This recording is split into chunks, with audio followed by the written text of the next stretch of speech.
Olá, eu sou a Karine Chucri Delay e hoje nós estamos no Guia Cast, que é o podcast da Guia Saúde, com a presença da doutora Lorena Diamante, médica oftalmologista, especialista em cirurgias oftalmológicas. E ela vai nos trazer informações muito valiosas sobre temas tão importantes como cirurgia refrativa, doenças como a ceratocone, catarata, entre outras, além de informações sobre hábitos que nós temos que podem prejudicar a saúde dos nossos olhos. Doutora Lorena, muito obrigada por ter Eu que aceitado o nosso agradeço. convite. É um prazer imenso recebê-la aqui conosco. Muito obrigada a todos pelo convite aqui hoje. Bom, doutora, para a gente começar o nosso bate-papo, eu sempre gosto de entender e acredito que o público também, como foi o início da sua jornada. Então, como que foi essa trajetória até você se especializar em oftalmologia, mais especificamente em cirurgia refrativa? Então vamos lá, desde que eu comecei a me especializar na área da medicina mesmo, na faculdade de medicina, lá pelo terceiro ou quarto ano, eu tive que fazer um estágio na área de oftalmologia. Foi ali aonde deu um boom, assim, eu me apaixonei já no quarto ano mais ou menos de medicina. E na residência médica, quando eu comecei a estudar oftalmologia, eu ficava muito impressionada, assim, em poder trazer mais qualidade de vida aos pacientes através de cirurgias oftalmológicas e melhorando a qualidade de visão. E aí foi aonde eu me interessei mais na área da cirurgia refrativa e poder dar essa liberdade visual para os pacientes. E também a cirurgia de catarata, que pacientes assim, idosos que às vezes acham que não vão enxergar mais, operam a cirurgia de catarata.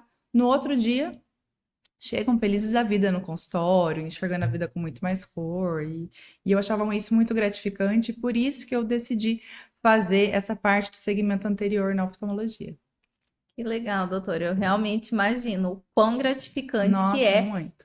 receber É, todos esses pacientes, ouvir esses feedbacks, essas histórias, porque realmente muda a vida, né? sim, é, A visão é muito importante, sim, então, é. realmente, Visão é qualidade de vida, né? com É. certeza.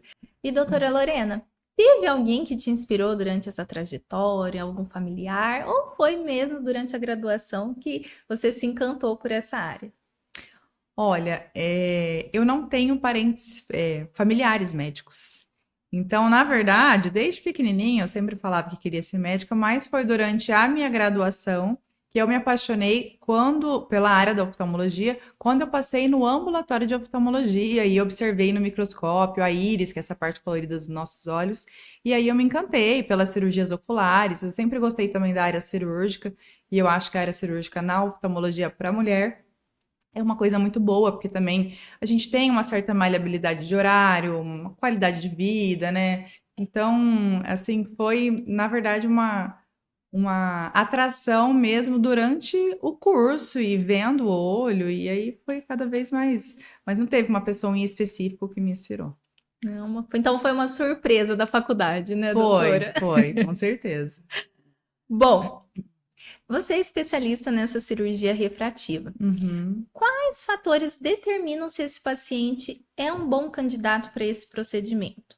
Tá. Eu costumo falar para meus pacientes no consultório que para ele operar a cirurgia refrativa não é para todo mundo. Então, se o paciente chega para mim no consultório, doutor, eu quero fazer a cirurgia. A gente tem alguns critérios para poder analisar se ele está apto ou não a realizar a cirurgia refrativa. Primeiro, idade. O paciente tem que ter acima de 21 anos. Segundo critério que a gente analisa é se o grau está estabilizado. Ele tem que estar estável por pelo menos um ano. Porque não adianta eu chegar e operar um paciente hoje que não estabilizou e no ano que vem ele já ter 0,75, meio grau e ter que voltar a utilizar esse óculos. Então não faz sentido a cirurgia. E o terceiro e último critério são alguns exames intraoculares, exames mais específicos do olho dele, para a gente poder analisar se ele tem um olho saudável para então estar realizando essa cirurgia refrativa. Então, se ele preencheu esses três critérios, aí sim a gente vai estar dando todo o suporte, orientação e dando o próximo passo que vai ser a cirurgia. Doutora, acho que assim como eu, né, tem alguém que talvez não saiba o que é e para quem que é indicado. Então, Uhum. você poderia só falar um pouquinho sobre o que é essa cirurgia refrativa, como que ela é indicada? Uhum. Bom, a cirurgia refrativa nada mais é do que uma cirurgia a laser para correção de grau de óculos em quem está cansado de usar o óculos, quer se ver mais livre do óculos de grau, quer ter mais liberdade visual, às vezes quer fazer um esporte, né, um esporte aquático ou jogar um tênis. Tem muito paciente que é intolerante, não consegue utilizar a lente de contato, não consegue colocar e tirar porque tem alergia com a lente de contato, ou porque tem o olho muito seco, não consegue ficar com aquela lente, ou mesmo porque tem agonia, né, de ficar mexendo no olho e não gosta de óculos, porque a gente sabe, cada vez mais a gente tem se preocupado em atividade física, esse tipo de coisa, e com o óculos de grau, para quem tem bastante grau, limita muito. Né? Então, para esses pacientes que têm interesse em se ver livre do óculos de grau, e muitos chegam no meu consultório falando, doutor, eu tenho um sonho e não precisar mais usar o óculos, né? Então, para esses pacientes, existe a cirurgia refrativa, que é essa cirurgia a laser de correção do grau, para poder livrar ele totalmente dessa dependência. Nossa, é interessante, doutora, o que É. você falou, sobre essa limitação que muitas vezes o paciente tem com o uso do óculos de grau. Me veio na memória a minha mãe quantas vezes cozinhando e daí embaça tudo por conta do Sim. vapor da cozinha. Então, Uhum. realmente, quem tem essa necessidade Sim. sabe o quanto é importante e o quanto uma cirurgia dessa pode melhorar a qualidade Sim. de vida, né? Com certeza. Tem muitos pacientes também que vão prestar concurso público, às vezes policial, piloto de avião, e o concurso público limita quem usa óculos. Então, muitas vezes eles são obrigados a fazer essa cirurgia refrativa para poder estar apto até para um concurso público. Nossa, essa para mim é novidade, É. mas Uhum. realmente traz a importância, né, doutora? Sim, sim. Doutora, muitas pessoas ficam em dúvida sobre o tipo de grau que pode ser corrigido com a cirurgia refrativa. Então, quais são as condições que essa cirurgia pode tratar, como miopia, hipermetropia, astigmatismo e presbiopia? Uhum. É muito comum, realmente, às vezes o paciente chega no consultório, por exemplo, vamos supor que ele tem miopia com astigmatismo. Ele fala, doutor, eu queria me ver livre do óculos de grau, etc. Ah, mas vai zerar só minha miopia, né? Um pouquinho de astigmatismo vai ficar. Não, gente, a programação da cirurgia refrativa, quando a gente calcula a máquina do laser, que é uma máquina de alta precisão, para deixar o paciente sem o óculos de grau, 100% sem o óculos de grau. Tanto a hipermetropia, quanto a miopia, quanto o astigmatismo, ele é corrigível. Claro, né, que se o paciente tiver, tem 12 graus, a gente tem que ver o olho dele, a limitação do olho dele, até quanto que eu posso tirar. Mas todos esses tipos de grau é possível de ser retirado na cirurgia refrativa. E atualmente a gente tem os lasers mais modernos, que inclusive a presbiopia, que é o grau de perto de leitura, ele também consegue corrigir. Às vezes a presbiopia pode ser que fique um pouquinho, se o paciente ainda tiver numa idade que está aumentando esse grau, né? Mas assim, no geral, todos os tipos de grau a gente já calcula para o paciente ficar com ele zerado para não precisar mais do óculos realmente. Nossa. E tem uma idade limitante para essa cirurgia? Então, olha, se a pessoa chegar, por exemplo, aos 60 anos, dificilmente a cirurgia consegue É, ajudar. a gente costuma indicar a partir dos 21 anos até os seus 50 anos, tá? Claro, a depender do grau do paciente, das condições oftalmológicas dele, as condições intraoculares. Mas o paciente acima de 50 anos, dos 50 aos 55, a gente tem que analisar caso a caso e o tipo de grau para ver se vai valer a pena. Tá? A partir dos 55 já não vale muito a pena, porque é uma idade que geralmente o paciente começa a desenvolver a catarata. E aí a gente já é mais tendenciado a fazer a cirurgia de catarata para o paciente acima de 55 anos. Porque aí na cirurgia de catarata, a gente também consegue implantar uma lente intraocular já multifocal para livrar ele totalmente do óculos. Então, ao Hum. invés dele fazer uma cirurgia de correção de grau, para daqui pouco tempo ter que fazer uma de refrativa, o olho é uma estrutura muito delicada, então a gente não pode sair assim mexendo demais, sabe? Então, geralmente, a partir de 55 anos, a indicação maior já é a cirurgia de catarata. Claro, se o paciente tiver um pouquinho já do envelhecimento da catarata, e aí nessa cirurgia a gente consegue fazer uma cirurgia personalizada, já implantando também uma lente intraocular no paciente, que daí é a lente multifocal, que ele também fica sem óculos de grau. E por isso que a gente vê hoje em dia muitos pacientes idosos operando também a catarata e também ficando sem o óculos de grau. Nossa, Né? incrível isso, É, porque realmente, né, essas pessoas têm uma opção. Então, muitas vezes a pessoa tá já com uma idade avançada e tem uma opção sim para ela também se livrar sim, desse óculos e poder ter uma qualidade de vida. sim. É, muito legal, doutora. Bom, ainda falando sobre esses assuntos, algumas pessoas se preocupam com a cobertura pelo plano de saúde. Existe Uhum. algum critério para que esse plano cubra essa cirurgia refrativa? Sim, não é todo grau que entra. Existe um rol da ANS, né, que é um rol que são critérios que todos os planos de saúde têm que seguir. Nessa tabela de rol de ANS, geralmente, o que está descrito lá? Pacientes com miopia, acompanhado ou não de grau de astigmatismo, para dar cobertura pelo plano, eles têm que ter acima de 5 graus de miopia, tá? Então, tendo ou não astigmatismo. E pacientes com hipermetropia, também acompanhado ou não do astigmatismo, acima de meio grau já consegue cobertura. Mas a miopia não, a miopia é acima de 5. E se o paciente tiver só o astigmatismo isolado, também não consegue cobertura pelo plano de saúde. Então, se ele tiver hipermetropia acima de meio grau ou miopia acima de 5 graus, ele consegue a cobertura pelo plano de saúde. Nossa, e daí, para ele descobrir tudo isso, ele faz a consulta, segue todos os exames e daí o plano libera. Isso, a gente faz a consulta oftalmológica, avalia se o grau está estabilizado, pede os exames complementares, avalia se ele tem um olho saudável, uma córnea saudável, que é a tampinha do olho onde a gente vai fazer o laser, né? Essa cirurgia laser é uma cirurgia superficial. A gente não mexe intraocular, a gente só mexe na córnea, que é a tampinha da frente do olho, a camadinha da frente. E aí, se o paciente tiver uma córnea saudável, e até o exame do fundo do olho dele também, se estiver tudo tranquilo, aí sim eu peço lá, eu forneço um laudo solicitando para o plano de saúde liberar, desde que ele esteja dentro desse grau, né? E doutora, essa cirurgia é uma cirurgia que tem complicações? Como que funciona esse passo a passo para essa cirurgia? Uhum, Demora, pós-operatório? Pode tá, explicar um pouquinho? claro. Então, ó, a cirurgia refrativa, o paciente vai chegar no centro cirúrgico para ser realizada a cirurgia nos dois olhos no mesmo dia. Diferente de uma cirurgia de catarata, que a gente opera um olho, espera recuperar, uma semana, 10 dias e faz outro olho, a refrativa a gente opera os dois no mesmo dia.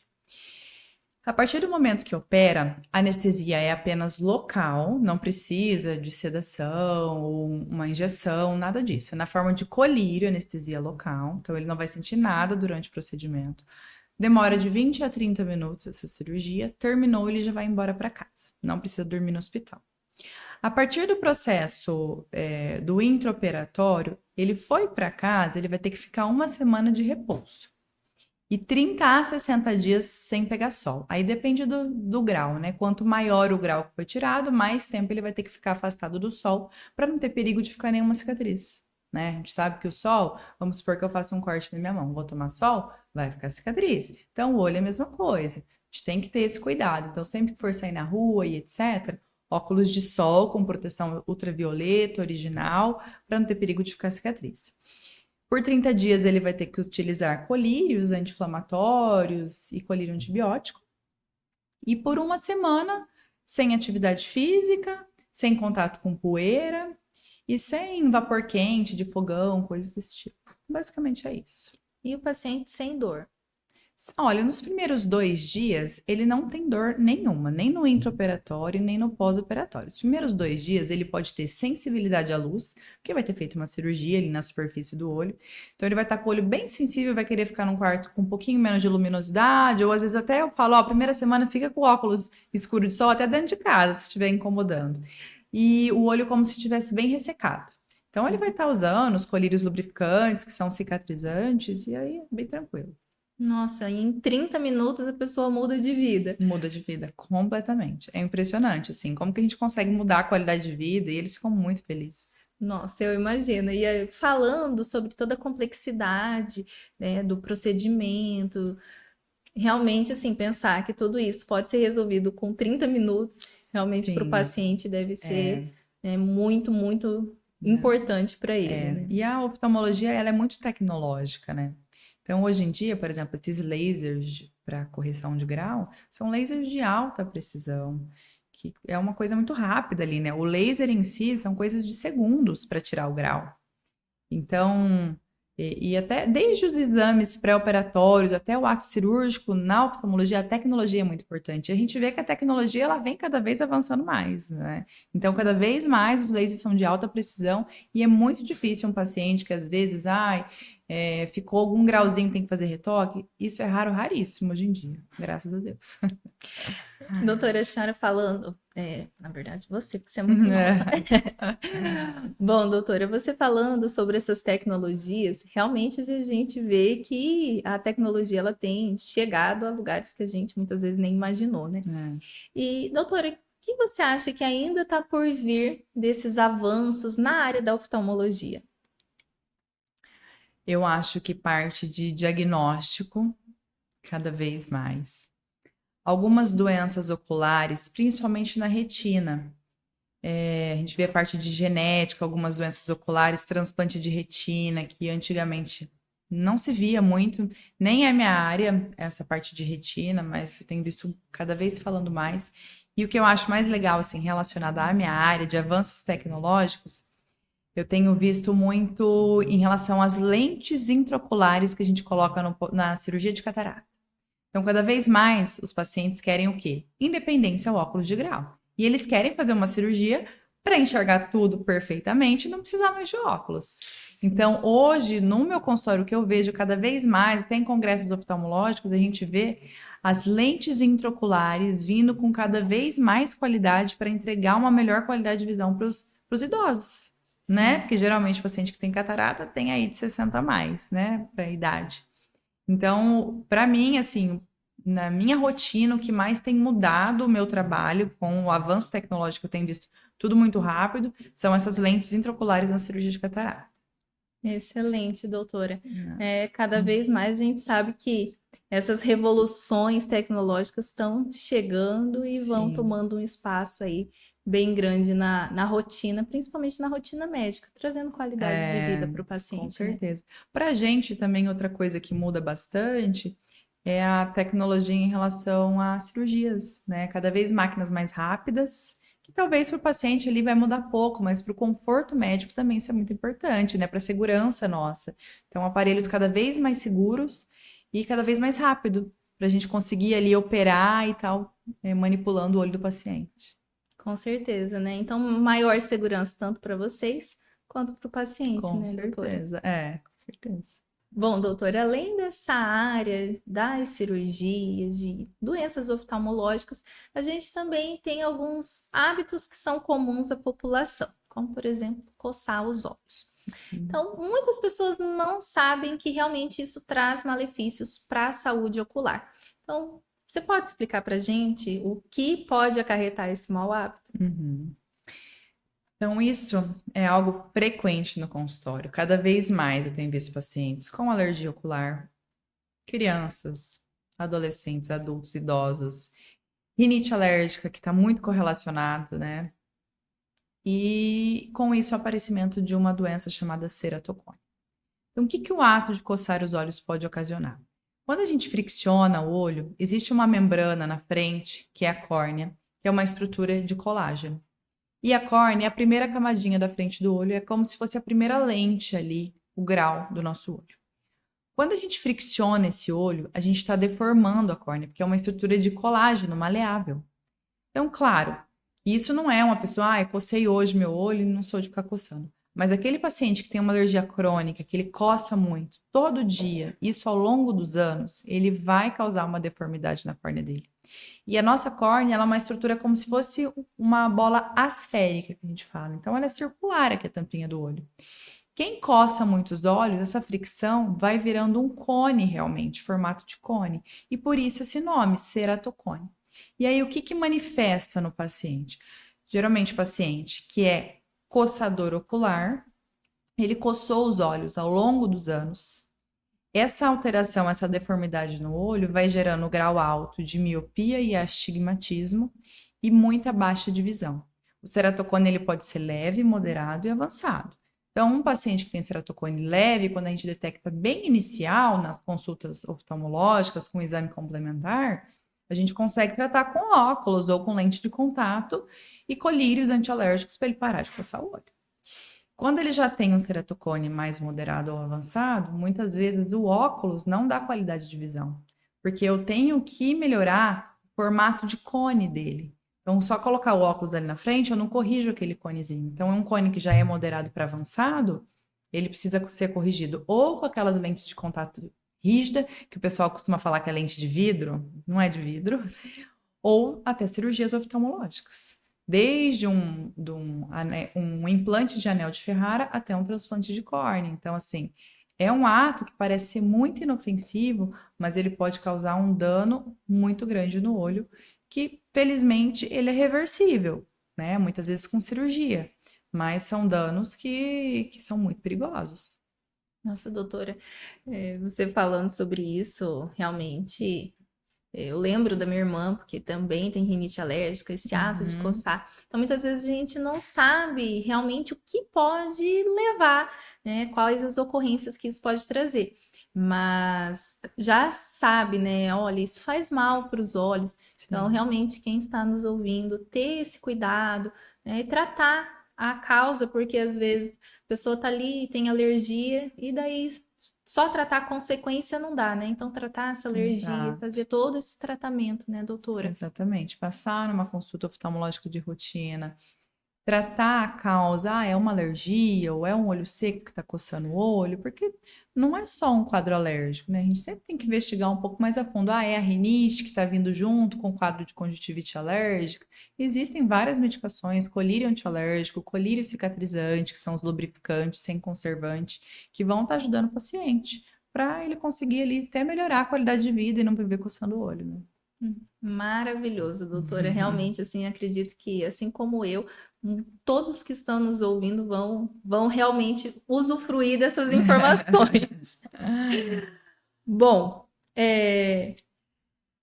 falando sobre a ceratocone, que é essa consequência, né? Então, quais são os principais sintomas que você observa desse paciente que chega para você com essa lesão e como que você dá seguimento a esses tratamentos que você falou? Uhum. Geralmente, sintoma do ceratocone principal, dificuldade visual. Baixa de visão, muitas vezes com óculos não melhora muito, né? A não ser que seja um ceratocone bem inicial e associado à coceira ocular. Existem duas causas do ceratocone. Pode ter o fator hereditário e genético e, principalmente, que 80% dos pacientes, alergia ocular. Mas existem aqueles pacientes que chegam para mim no consultório, doutora, mas eu não coço o olho, mas tem alguém na família ali, principalmente parentes de primeiro grau, que também tem o ceratocone. Então, a hereditariedade, quem tem o ceratocone, os filhos sempre têm que investigar, tá? A partir do momento que eu faço o exame complementar no consultório, através do exame de topografia ou tomografia da córnea, a gente dá esse diagnóstico, então a gente precisa, primeiro, tratar a coceira, se ele tiver uma alergia ocular, e aí dar um segmento e fazer o acompanhamento. É muito importante saber se o paciente, nesse ceratocone, se ele ainda está progredindo ou se ele já está estabilizado. A gente tem dois pilares do paciente com ceratocone. O pilar do paciente que já está estável e o pilar do paciente que ainda está em fase de progressão.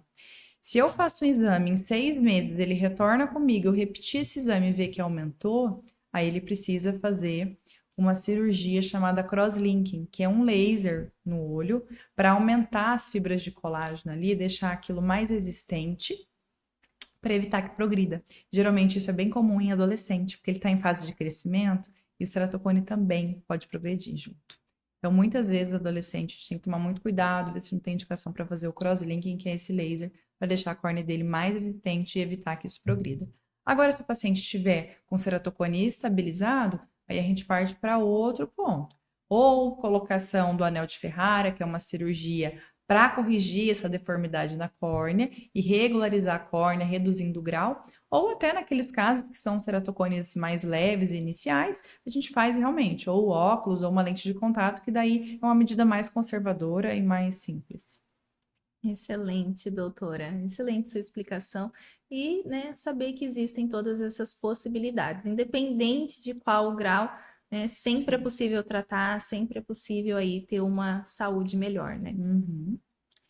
Bom, a cirurgia de catarata também é um tema muito importante e gostaria, né, que você falasse um pouquinho.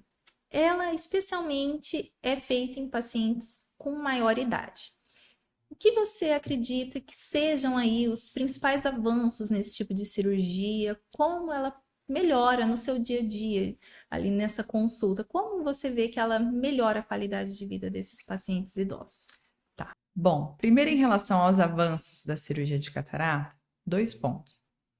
Primeiro, o equipamento que a gente pilota ali na hora da cirurgia, cada vez mais avançados, com mais segurança no intraoperatório, para o médico e para o paciente, consequentemente, e mais rápido. Os aparelhos da tecnologia de quando eu fiz residência médica para hoje mudaram assim. Olha que nem foi uma coisa que tem tanto tempo, tem 8 anos, mas mudaram muito, completamente diferente. E o segundo ponto, que para o paciente muda mais, é a qualidade das lentes intraoculares que a gente tem implantado na cirurgia de catarata. Então, o que é a catarata? A catarata nada mais é do que a lente natural que a gente tem lá dentro do olho quando a gente nasce. A gente tem uma lente no meio do olho chamada cristalino, que é a lente que dá o grau do nosso olho. Essa lente, conforme a gente envelhece, ela vai opacificando, ela perde a transparência dela, como se fosse um óculos de grau que vai ficando opaco, tá? E na cirurgia de catarata, a gente faz uma microincisão de 2,4 milímetros, 2 milímetros, entra com uma canetinha lá dentro, faz o ultrassom, aspira toda essa catarata e no final eu preciso implantar uma lente intraocular para devolver a visão para o paciente. E essa lente intraocular que a gente implanta dentro tem vindo cada vez mais, com mais qualidade de visão, com menos taxa de opacificação. Às vezes a gente vê paciente falando, tive que limpar a lente, né? Depois de anos da cirurgia de catarata, hoje em dia as lentes importadas é difícil, a taxa de limpeza é bem menor. O principal de tudo, a independência ao óculos de grau. Então, os pacientes têm optado muito, eu quero ficar com a doutora sem usar óculos para longe, vou fazer um óculos só para perto, ou não, doutora, eu não quero usar óculos para mais nada. Então, tudo isso a gente consegue, através dos exames, né, complementares, exames pré-operatórios que eu peço, a gente tem uma previsibilidade para eu avaliar certinho qual lente intraocular dá para implantar naquele paciente, para ele se ver ao máximo, ter mais independência ao óculos de grau cada vez mais. E doutora, você falou sobre essa limpeza da lente. Essas lentes, Uhum. elas têm uma duração, tem que ser trocada ou não? Colocou para Não, sempre. sempre quando eu vou conversar sobre as lentes intraoculares no consultório para os pacientes, eles, claro, me perguntam de custo, etc., em relação às lentes importadas, porque o plano de saúde, ele só libera a lente nacional, todos os planos de saúde. Se o paciente quer colocar uma lente melhor, eu quero ficar mais independente ao óculos de grau, eu tenho astigmatismo, quero corrigir meu astigmatismo, ele precisa optar por uma lente importada. E aí, essa lente, eles pagam a taxa de diferença. E às vezes, quando eles vão escolher ele, que muitas vezes eles vão até pelo custo, eu falo, você pensa bem, porque essa lente ela não pode ser trocada. Então, isso é a sua qualidade de visão para o resto da vida. Então, vai ser para sempre. São lentes que a gente implanta, no máximo que pode acontecer é ter que fazer uma limpeza que é um laser, tá? Não é nada de cirurgia, mas hoje em dia, como eu já mencionei, esses lasers, eles têm cada vez sendo menos utilizados porque as lentes estão vindo com cada vez mais qualidade. E aí a taxa de limpeza é muito baixa ter que fazer. Mas o que é importante é sempre pensar nisso. Eu vou colocar uma lente intraocular no meu olho que vai ser para o resto da vida. Então, às vezes, quer investir numa lente que vai te dar independência ao óculos de grau? Vale a pena, né? E é a sua visão. Visão é qualidade de vida. Então, a gente tem que pensar nisso. Sim, com certeza. Às vezes, você trazendo essa elucidação para o paciente, É, mostrando todas as vantagens e o quão é importante, às vezes esse paciente que fica meio assim em relação ao valor, ele até se programa para poder sim. realmente optar pela melhor qualidade, né, Com doutora? certeza. Até porque óculos multifocal, hoje em dia, que a maioria dos idosos usa, estão cada vez mais caros, né? Então eu falo, gente, quanto que você paga no seu óculos multifocal? Veja se você troca todo ano esse óculos. Então, pensa bem se essa lente intraocular, ela não vai valer a pena, né? Porque é uma lente que você depois não vai precisar, né? Mais do óculos de grau. Bom, doutora, e ainda falando sobre a catarata, existem condições que podem agravar esse desenvolvimento da catarata no paciente? Sim, existe, primeiro, o fator hereditário, né? Segundo, o tabagismo pode acelerar o aparecimento da catarata. Paciente diabético também tende a ter a catarata um pouco mais precoce, se a glicemia dele viver descontrolada. E pacientes que foram submetidos à exposição solar por muito tempo ao longo da vida, às vezes um paciente que trabalhou muito na área rural. Então, existem alguns fatores específicos que a gente sabe que pode acelerar o aparecimento. Então, esses são os deles. E para prevenir, tem alguma coisa ou não? Não, catarata, todo mundo vai ter um dia na vida. Uns vai ter mais cedo com 60, outros vão desenvolver com 70, 80, mas a catarata, ela faz parte do processo de envelhecimento do nosso olho, né? Claro que a gente sabe que não existe só a catarata também pela senilinidade, que é a catarata senil, né? Só o paciente idoso, não. Existe catarata congênita. Bebês que já nasceram, às vezes por toxoplasmose ou por alguma infecção ali na gestação, né? Mas isso é raro.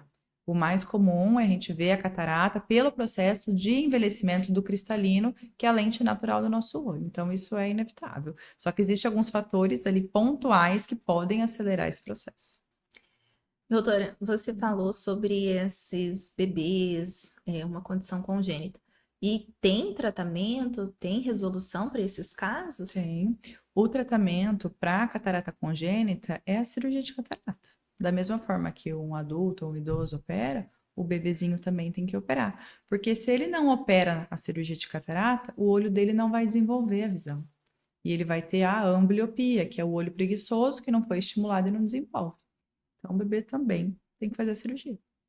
Nossa, essa eu também realmente É, não conhecia, e uma situação realmente grave, né, para sim, esses sim, é bem pacientes. delicado. Bom, quais cuidados, doutora, você recomenda para pacientes no pós-operatório de cirurgias oculares no geral? Tá. Cirurgias no geral, claro que cada cirurgia tem alguma coisa que vai ter sua particularidade. Mas, no geral, o paciente não deve tomar sol no olho, tá? Geralmente por uns 30 dias, pelo processo de cicatrização. Usar os colírios oftalmológicos nos horários corretos prescritos.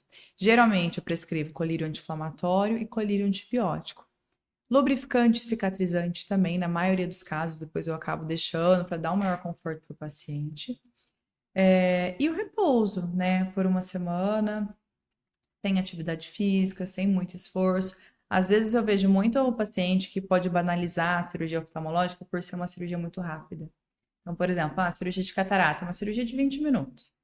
E aí o paciente no outro dia já está enxergando perfeitamente, está sem dor, não sente nada, olho branquinho, nem parece que operou. E aí ele banaliza e fala: Nossa, a cirurgia foi tranquila, né? Como se fosse algo muito simples, mas não é simples. É que, claro, que com a nossa capacidade técnica, cada vez mais a gente vai operando e aquilo vai ficando cada vez mais simples, entre aspas, né? Mais rápido. Mas o paciente não pode banalizar. Então, por uma semana, ele vai ter que fazer o repouso, ele não pode pegar peso, não pode fazer atividade física, evitar contato com poeira e fumaça quente de forno, fogão, para não inflamar o olho, e usar os colírios certinho nos horários prescritos. Uhum. E realmente existe, né, doutora, essa banalização, principalmente quando se fala em lente de contato. Então, pessoas que usam a lente, não lava a lente, não mantém a higiene ali, isso pode também trazer problemas para esse paciente, né, doutora? Muito, muito. A lente de contato, ela é um corpo estranho que você está colocando no seu olho, né? A sua visão. Então, eu vejo que às vezes o paciente dorme com a lente de contato. Os principais erros do usuário de lente de contato, o que seria? Primeiro, dormir com a lente de contato. À noite, o olho, ele precisa trocar oxigênio, né? Então, geralmente, quando o paciente chega em casa já de tardezinho à noite, eu sempre falo, ó, tira a lente. O ideal é ter até um óculos de grau, porque chegou em casa de tardezinho, tira a lente para o seu olho descansar, coloca o seu óculos de grau, né? E à noite não pode dormir de jeito nenhum, porque senão pode dar uma isquemia, uns pontinhos de isquemia, que são as ceratites, que vai dar dor, e isso pode evoluir e aumentar até para uma úlcera de córnea, porque à noite o olho não fez a troca de oxigênio. Segundo ponto, tomar banho ou mergulhar em mar e piscina com lente de contato. Tomar banho, água de chuveiro, água de torneira, água de piscina, água de mar, não é algo estéril. E existe um protozoário chamado acantameba, que é um bichinho que adora lente de contato. E uma vez que ele se hospeda na lente, ele pode fazer um estrago no olho muito grande. Ele começa a dar uma úlcera que muitas vezes, na maioria dos pacientes, evoluem para um transplante de córnea. Porque é muito difícil de você conseguir eliminar esse protozoário da sua córnea. Tá? E terceiro ponto é você descartar suas lentes no prazo correto. Geralmente, as lentes de contato gelatinosa, que é o que a maioria usa, ou elas são de descarte diário, ou seja, você usa no mesmo dia e joga fora, ou elas são de descarte mensal. Então, você abriu aquela lente, você usou por 30 dias, deu 30 dias, você vai jogar ela fora e vai abrir uma nova lente, porque aquela lente ela vai perdendo o coeficiente de água e a troca de oxigênio. Então, às vezes, ela vai ficando mais ressecada, vai ficando desconfortável no olho. Então, tem muito paciente que às vezes, lente de descarte mensal, mas eu uso por 2 meses. Então, isso também não é indicado. Economizar e acaba realmente trazendo aí um prejuízo que pode afetar, né, até a saúde dele de forma gravíssima. Exatamente. Bom, a gente falou sobre bastante doença, bastante cirurgia. E para quem ainda está indeciso sobre a cirurgia refrativa, qual mensagem você deixaria sobre os benefícios e cuidados desse procedimento, doutora? Bom, uma mensagem para quem gostaria de cirurgia refrativa é não adiar o seu sonho em se ver livre do óculos de grau por medo. Porque eu vejo que a maioria dos pacientes adiam esse sonho por receio e medo. Eu acho que nada melhor do que marcar uma consulta oftalmológica sempre com um médico capacitado, que te passe confiança, que te explique todo o processo cirúrgico, que te explique qual a melhor técnica cirúrgica, ou pós-operatório, como é que vai ser, tudo que já vai esperar, né? Eu acho que essa liberdade visual, que é a palavra que eu gosto de utilizar para esse tipo de cirurgia, é algo muito gratificante. E eu vejo muitos pacientes ali na hora, no ato cirúrgico, quando eu termino, falo, dona Maria, acabou, a cirurgia foi tudo bem, terminou. Eles falam, nossa, é isso? É só isso? Nossa, se eu soubesse que era isso, né, eu já tinha feito antes. Porque é uma cirurgia tão rápida, que é o pós-operatório, que vai ter um cuidado a mais, etc. Mas eu acho que vale a pena. Vale a pena esse investimento. Claro, se o paciente se incomoda de utilizar o óculos de grau, de ser dependente ou até mesmo estar incomodado com a lente de contato, eu não consegui utilizar. Excelente, doutora, porque realmente às vezes as pessoas têm medo, né? Fala em centro cirúrgico, todo mundo fica meio assim, e saber que realmente é uma cirurgia tranquila, buscando, né, um profissional capacitado, vai ter aí resultados extremamente positivos. Bom, doutora, agora a gente vem para perguntas de pacientes reais. Então, os pacientes da Guia Saúde, eles enviam mensagens para a gente, e uma paciente enviou assim: doutora, qual a idade mínima para fazer a cirurgia refrativa e eliminar o meu óculos de grau? Idade mínima é 21 anos, desde que tenha o grau estabilizado por 1 ano e tenha os exames pré-operatórios, os exames oculares todos dentro da normalidade. A segunda paciente enviou: doutora, é verdade que coçar os olhos com frequência pode causar ou agravar as doenças oculares? Sim, muito verdade.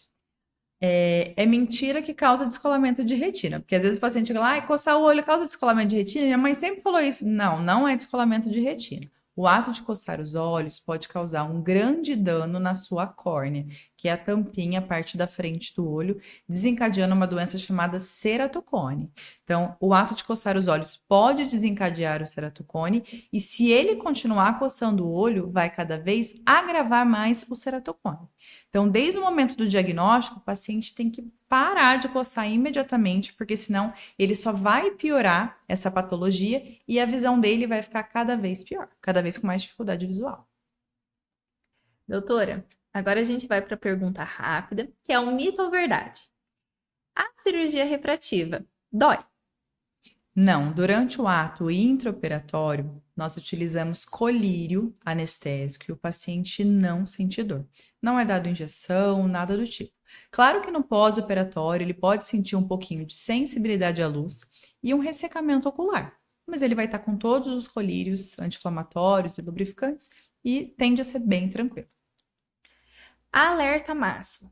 Após uma cirurgia ocular, o paciente que começa a ter edema ocular, dor, vermelhidão, ele tem que correr para o hospital? Sim, com certeza. Existem alguns sinais de alarme que a gente sempre sinaliza o paciente para procurar um pronto-socorro ou mesmo, né, a nossa clínica e o profissional que você realizou a cirurgia para ele estar atendendo imediatamente ali naquele dia. Geralmente, paciente que fez uma cirurgia oftalmológica e apresentou hiperemia, que é a vermelhidão, a baixa de visão também é algo muito importante. Secreção ocular ou dor intensa, esses 4 sintomas, deve procurar o seu médico oftalmologista. Bom, doutora Lorena, nós estamos chegando ao final do nosso bate-papo aqui no Guia Cash e, né, passou muito rápido porque realmente foi muito gostoso essa conversa. E doutora, eu gostaria que você deixasse uma mensagem para os nossos pacientes que estão ouvindo. Que mensagem você gostaria de deixar? Bom, eu gostaria de deixar uma mensagem que visão é igual a qualidade de vida. Então, para você que está aqui assistindo a gente, não deixe e não negocie a sua visão. Existem muitas doenças que são tratáveis se diagnosticadas precocemente, como glaucoma, alterações como catarata ou alguma alteração na retina, que é a região do fundo do olho. E quando não tratáveis, elas podem ser irreversíveis. Além disso, para você que tem interesse em algum procedimento cirúrgico, como a cirurgia, se vê livre de óculos de grau, ou tem medo da cirurgia de catarata, procure sempre um médico capacitado que te passe a segurança e consiga aí melhorar a sua qualidade visual. Doutora, muito obrigada pela sua participação aqui no GuiaCast. Foi uma alegria imensa recebê-la aqui conosco e compartilhar tantas informações. A gente fica realmente honrado com a sua participação.